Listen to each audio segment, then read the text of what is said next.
O terço e a navalha. Salvador, julho de 2021. Chovia um fino, daquele que molha a alma antes da pele. Eu estava ali, encostado no poste da Avenida Atlântica, a navalha na mão e o olho no movimento. Não era dia de festa junina, aqueles com cheiro de quentão e fogueira já tinham passado, mas o pelourinho ainda fedia a pólvora dos fogos que sobraram. O povo andava apressado, uns com guarda-chuva, outros só com a camisa colada no corpo, como se a chuva fosse benção.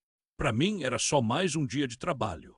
Meu nome é Damião, mas na rua me chamam de raspador. Não por causa de gelo não, irmão. Eu raspo mesada, raspo coragem, raspo até a dignidade dos outros quando preciso. Sou daqueles que vive no fio da navalha, literalmente. Um golpe rápido, um susto e o cara já está entregando a carteira, o relógio, o que tiver de valor. Não gosto de sangue, não sou bandido de verdade. Sou só um cara que aprendeu cedo que em Salvador ou você come ou é comido. Mas naquela tarde tudo mudou. Era quase 5 horas quando vi ela. Uma mulher alta, pele morena queimada de sol, cabelo black poderoso amarrado num coque. Vestia um short jeans rasgado e uma blusa decotada, apesar do friozinho da chuva. Não era das minhas vítimas habituais, elas costumam ser turistas perdidos ou playboys bêbados saindo dos bares da Barra. Essa aí tinha olho vivo, passo firme, parecia que estava procurando alguma coisa, ou alguém. Eu estava de toitinho na calçada, fingindo que ajustava a navalha. Sempre deixo ela à mostra para intimidar quando ela parou na minha frente. Ó circunflexo, meu rei, você não teria um terço aí para vender, não. A voz dela era grossa, mas tinha um tremor, não era medo, era outra coisa. Terço, eu ri. Irmã, eu vendo a coragem, ou então te raspo uma corrente de ouro se você tiver. Ela não sorriu, só ficou me olhando com aqueles olhos escuros que pareciam furar minha alma. É para um cliente, um homem que está precisando. Cliente, aí eu entendi. Ah, você é. Sou, ela cruzou os braços, e daí também tenho que sobreviver. Não era lugar para julgar. Eu mesmo já tinha feito de tudo para não dormir debaixo da ponte do elevador Lacerda. Bom, se é para cliente, por que não compra numa loja de santo? Lá na Baixa dos Sapateiros tem um monte. Porque ele quer um terço abençoado, de verdade, ela baixou a voz, e o único que eu tinha vendi ontem, agora preciso de outro. Eu ia mandar ela procurar Padre Cícero, mas alguma coisa me segurou. Talvez fosse o jeito como ela segurou o braço, como se tivesse medo de cair, ou o fato de que, apesar da roupa e da postura, ela cheirava a incenso, como igreja. Espera aí, eu me agachei, tirei a mochila debaixo do banco onde estava sentado e revirei. Entre uma faca enferrujada e um maço de cigarros molhados, tinha ele, um terço de Nossa Senhora Aparecida de contas pretas, que minha mãe me deu antes de morrer. Aqui, pega. Ela olhou para o objeto como se fosse uma cobra. Esse é seu. Era da minha mãe, eu encolhi os ombros, mas ela já está no céu. Se precisar de proteção, melhor que vá para quem está precisando. A mulher hesitou, depois estendeu a mão. Quando os dedos dela roçaram nos meus, senti um choque. Não era estático, era outra coisa.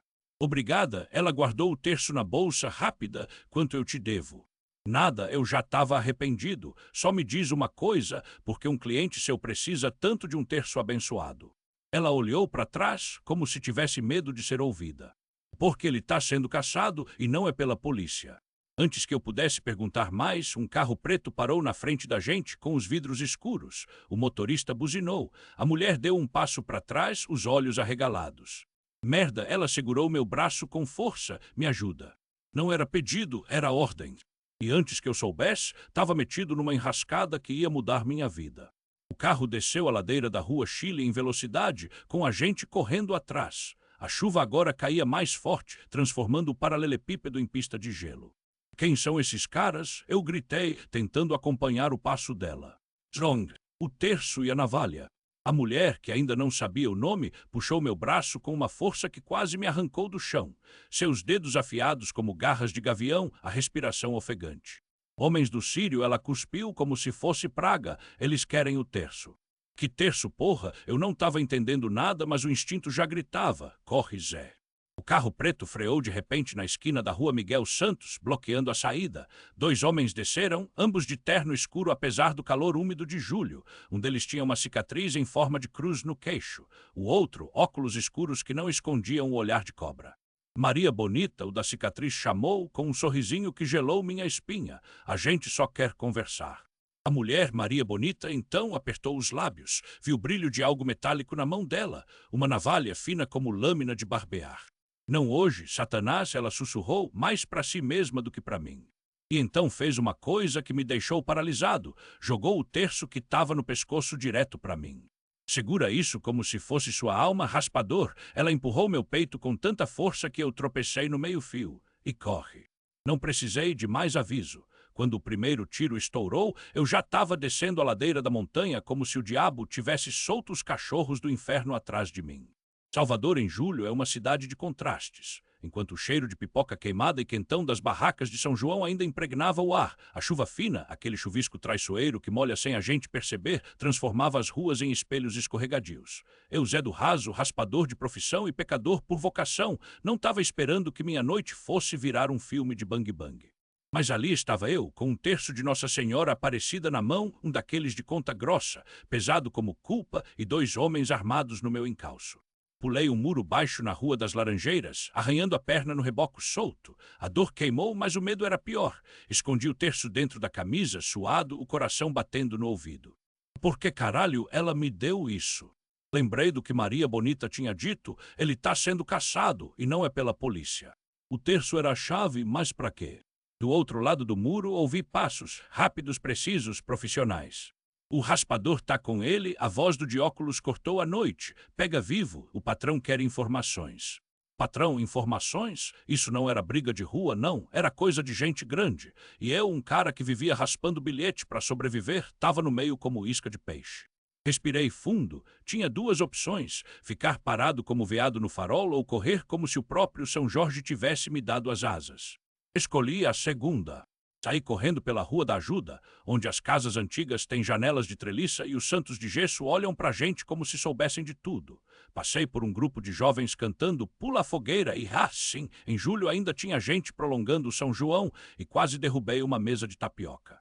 Ei, seu Zé, gritou Dona Cida, a dona da barraca, tá sendo perseguido ou tá fugindo da mulher? Os 2, dona, berrei sem parar. Atravessei a Praça da Piedade como um louco, os pés escorregando nas pedras molhadas. O terço queimava no meu peito, como se tivesse fogo dentro das contas. E então vi ela. No meio da praça, iluminada pelo poste piscante, uma estátua de Nossa Senhora Aparecida, toda enfeitada com fitas e velas acesas. Alguém tinha deixado um buquê de flores aos seus pés. Sem pensar, parei, os passos dos homens estavam perto, muito perto. Me ajuda, mãe, murmurei, apertando o terço. E foi aí que ela apareceu. Uma mulher saiu de trás da estátua. Não era Maria Bonita, era outra, alta, vestida de branco, com um véu que a chuva colava no rosto. Seus olhos, Deus do céu, seus olhos brilhavam como se tivessem luz própria. Odeio. A mulher de branco e o raspador. De onde ela saiu, não tinha ninguém ali um segundo antes. A Praça da Piedade estava vazia, só eu, os bandidos e a santa de gesso. Mas agora ela estava ali, imóvel, como se tivesse brotado do chão. Depressa, filho, disse ela, com uma voz que não era voz, era como se o vento falasse. Deixa eles passarem. Eu não questionei. Quando a morte está no seu encalço, você obedece até a sombra. Me ajoelhei atrás da estátua, o coração batendo tão forte que pensei que ia arrebentar as costelas. Os passos se aproximaram, pesados, arrastados. Ouvi risadas baixas, o som de uma feca sendo aberta. Onde que aquele desgraçado foi parar, Zé? Um deles grunhiu, a voz rouca de cigarro barato. Tá aqui por perto, mané. O cheiro de medo tá no ar, respondeu outro, e eu senti o suor gelado escorrendo pelas minhas costas. A mulher de branco não se mexeu, só ficou ali de pé como um farol no meio da tempestade, e então aconteceu. Um clarão cortou o céu. Não era relâmpago, era luz. Uma luz dourada quente que veio do terço no meu peito e se espalhou pela praça. Os bandidos gritaram. Um deles caiu de joelhos, o outro correu como se o diabo tivesse pegado no seu pé. O que foi isso, porra? Berrou o Zé, a voz tremendo. A mulher de branco virou o rosto para mim. Seus lábios não se moveram, mas eu ouvi. Corras agora. Não precisei ouvir 2 vezes. Saí correndo como se o inferno todo tivesse sido solto atrás de mim. Desci a ladeira da Piedade, pulei o muro do Colégio Antônio Vieira, quase quebrei a perna no meio do caminho, mas não parei. Só parei quando cheguei na Avenida Atlântica, ofegante, molhado, com as mãos nos joelhos e a cabeça girando. A chuva tinha parado. O cheiro de mar e de acarajé frito vinha das barracas da praia. Era junho, época de São João, e mesmo com a pandemia ainda assombrando, a cidade não deixava as tradições morrerem. Ouvi o som de um pandeiro, risadas, o estalo dos fogos de artifício lá no Pelourinho. Mas eu não estava em clima de festa. Me senti como se tivesse sido espremido num liquidificador e cuspido de volta para a vida. O terço ainda ardia na minha camisa. Tirando com cuidado, vi que as contas não eram mais de plástico barato, eram de prata. E no centro, onde antes tinha uma medalha simples, agora brilhava uma imagem de Nossa Senhora Aparecida, tão vívida que parecia ver seus olhos se moverem. Porra, sussurrei, passando os dedos sobre o metal frio. Foi então que me lembrei da Maria Bonita. 3 dias antes, eu estava raspando uma navalha na minha bancada na feira de São Joaquim, quando ela apareceu. Vestida com um short curto e uma blusa colada, os cabelos cacheados molhados de suor, ela cheirava a perfume de farmácia e desespero. O circunflexo raspador me arruma essa lâmina aqui, tá? Jogou uma navalha enferrujada em cima da minha mesa. Eu conhecia ela. Todo mundo no centro conhecia. Maria Bonita não era seu nome de batismo, mas era como a chamavam desde que começou a trabalhar nas ruas do comércio, perto do elevador Lacerda. Diziam que ela tinha sido miss em algum interior da Bahia antes de cair na vida. Diziam também que ela tinha um coração maior que a própria desgraça. Tá precisando de faca afiada para quê? Perguntei, já passando a pedra na lâmina. Não era da minha conta, mas algo na voz dela me deixou tenso. Ela riu um riso seco, sem alegria.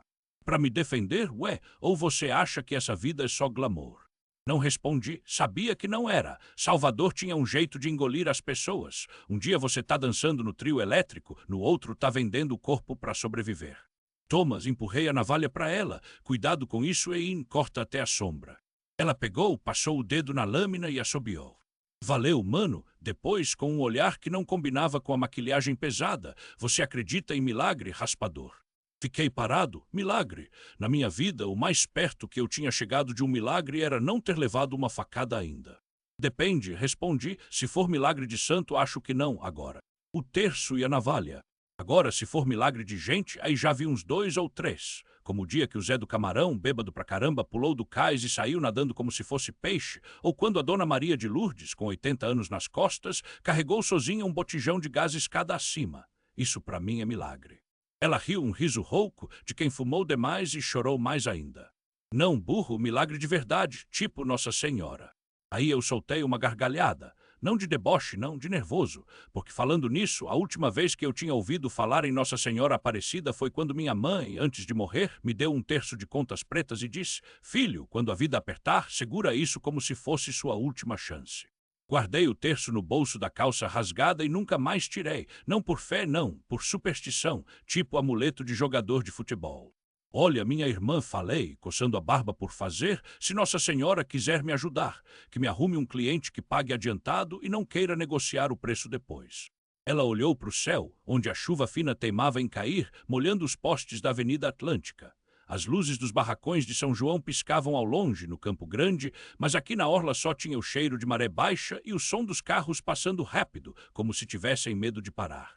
Às vezes a gente pede errado, ela disse, e de repente tirou um terço do decote. Não era qualquer terço, era um daqueles de contas grossas, com a medalha de Nossa Senhora Aparecida brilhando como se tivesse sido polida naquela mesma hora. Esse aqui é meu talismã, já me salvou mais vezes do que eu posso contar. Eu conhecia aquele tipo de história. Todo mundo na rua tinha um objeto mágico, uma pulseira, um anel, uma moeda furada, coisas que davam sorte, ou pelo menos a ilusão dela. E o que você quer que eu faça com isso? Perguntei, já imaginando que ela ia pedir para eu guardar para ela. Mas não, quero vender. Fiquei quieto, vender um terço para mim, eu que raspava cocos na praia quando não estava fazendo bicos perigosos para sobreviver. E quanto? Ela olhou para os lados como se tivesse medo de alguém ouvir, depois baixou a voz. Os R$100. Era tudo o que eu tinha no bolso. O dinheiro do coco que eu tinha raspado o dia todo, mais uns trocados que ganhei, ajudando a descarregar uma caminhonete de cerveja para a festa junina. Tá maluca? Por R$100 eu compro uma garrafa de pinga e ainda sobra para um prato de acarajé. Ela segurou meu braço. As unhas dela estavam lascadas, pintadas de um vermelho descascado. Não é para você, raspador, é para um cliente, um homem que ela engoliu em seco e que me prometeu um futuro, só que ele só vai me levar se eu der isso para ele. Algo na voz dela me gelou, não era medo, era desespero, o mesmo desespero que eu via nos olhos dos meninos que cheiravam cola na Praça da Sé. A que tipo de futuro? Ela não respondeu, só apertou mais o terço na mão. Por favor, eu preciso desse dinheiro. E foi aí que eu vi, não os olhos dela, não as lágrimas que ela segurou. Vi o sinaleiro piscando no fim da avenida, onde a chuva fazia a luz vermelha parecer sangue. Vi a sombra de um homem alto, de terno, parado do outro lado da rua, observando a gente. Um homem que não parecia estar à toa. Quem é ele? Perguntei, já sentindo o peso da navalha no meu próprio bolso. Ela não teve tempo de responder. O carro preto parou na nossa frente com um guincho de pneus. A janela desceu e a voz do homem saiu como um sopro gelado. Marina, cadê meu presente? Eu não pensei, não tive tempo. Só vi o brilho da arma no banco do passageiro e empurrei ela para trás, atrás de uma barraca de tapioca. O primeiro tiro estourou o coco que eu tinha deixado no chão. O segundo acertou o poste, fazendo faíscas voarem como fogos de São João. Corre, gritei, puxando ela pelo braço. Mas Marina não correu. Ela se ajoelhou no meio da rua, de mãos postas, e começou a rezar, alto, como se estivesse falando direto com alguém. Mãe Aparecida, me tira dessa, eu prometo, eu juro que mudo. Eu não acreditei no que vi em seguida. O carro deu ré, os pneus cantando no asfalto molhado. O homem gritou. O milagre na chuva fina. O homem gritou algo que se perdeu no barulho do motor, mas o carro não avançou. Em vez disso, começou a tremer como se algo segurasse. Os faróis piscaram fracos e, de repente, apagaram. O veículo morreu ali mesmo, no meio da Avenida Atlântica, como se tivesse levado um soco no radiador. Marina continuou rezando, os dedos trêmulos no terço que eu nem sabia que ela ainda tinha. O mesmo terço que, meses antes, ela havia vendido para aquele mesmo homem em troca de uma noite no Hotel Pelourinho. O mesmo terço que, segundo ela, era abençoado por uma freira que passava pelas ruas do comércio distribuindo rosários feitos à mão. Filha, levanta, uma voz feminina, suave mas firme, cortou o ar. Não era minha, não era de ninguém que eu visse. Marina se levantou como se tivesse levado um choque. Os olhos dela, antes cheios de medo, agora brilhavam com algo que eu não conseguia nomear. Ela olhou para mim, depois para o carro parado e sorriu. Um sorriso que não combinava com a situação, mas que me gelou a espinha. Vamos embora, Zé? Ela puxou meu braço. Aqui não é lugar pra gente. Não discuti, corremos, os pés escorregando nas pedras portugas molhadas, o cheiro de chuva misturado com o de óleo queimado do carro abandonado. Quando dobramos a esquina da rua Chile, ouvi passos atrás de nós. Não eram do homem, eram leves como se alguém andasse descalço. Apsiu. Uma sombra se movia na porta de um sobrado antigo, aquele que ficava do lado da igreja de Nossa Senhora do Rosário dos Pretos. Uma mulher de hábito marrom, o rosto coberto por um véu, mas os olhos dela brilhavam como se tivessem luz própria. Entrem, ela não perguntou, ordenou. Dentro, o cheiro de cera de vela e incenso me levou de volta à infância, às missas que minha mãe me arrastava no colégio Antônio Vieira. Marina caiu de joelhos diante de um altar pequeno, onde uma imagem de Nossa Senhora Aparecida sorria pra gente, como se já soubesse de tudo. Eu prometi que ia mudar, mãe. Marina chorava agora, as lágrimas se misturando à chuva que ainda escorria do cabelo dela, mas eu não sei como. A freira, porque agora eu tinha certeza de que era uma freira, se ajoelhou ao lado dela, tirou algo do bolso do hábito. Era o terço, o mesmo que Marina havia vendido. Deus não negocia com promessas, filha. Ela colocou o terço nas mãos de Marina. Ele age quando a gente age. Você já deu o primeiro passo. Marina olhou para mim, depois para a navalha que eu ainda segurava sem perceber. O instrumento do meu trabalho, do meu ganha-pão, das brigas que eu metia para defender as meninas da rua quando os clientes passavam dos limites. E o Zé? Ela perguntou a voz trêmula. A freira virou os olhos para mim. Não eram olhos comuns. Tinham uma profundidade que me fez sentir como se ela estivesse lendo cada cicatriz minha, cada mentira que eu já havia contado para sobreviver. Ele já sabe o que tem que fazer. Ela se levantou, mas precisa escolher ou a navalha corta o mal ou corta a própria alma. Saímos dali com a chuva parando, como se o céu também tivesse dado uma trégua. Marina foi para um convento em Cachoeira 2 dias depois. Eu fiquei, mas não do mesmo jeito. Agora, quando passo pela Avenida Atlântica, não é para raspar dinheiro de turista bêbado. É para distribuir sopa para quem dorme nas calçadas, para levar cobertor quando o inverno baiano aperta, para contar para quem quiser ouvir que milagre não é só coisa de santo, é coisa de gente que não desiste. E toda vez que vejo um terço pendurado no retrovisor de um ônibus ou no pescoço de uma criança no Bonfim, eu lembro daquela noite, da chuva fina, do carro que não andou, da freira que não era só uma freira. E da navalha que, desde então, só corta o pão. Só então entendi que todo desafio traz consigo uma lição de esperança.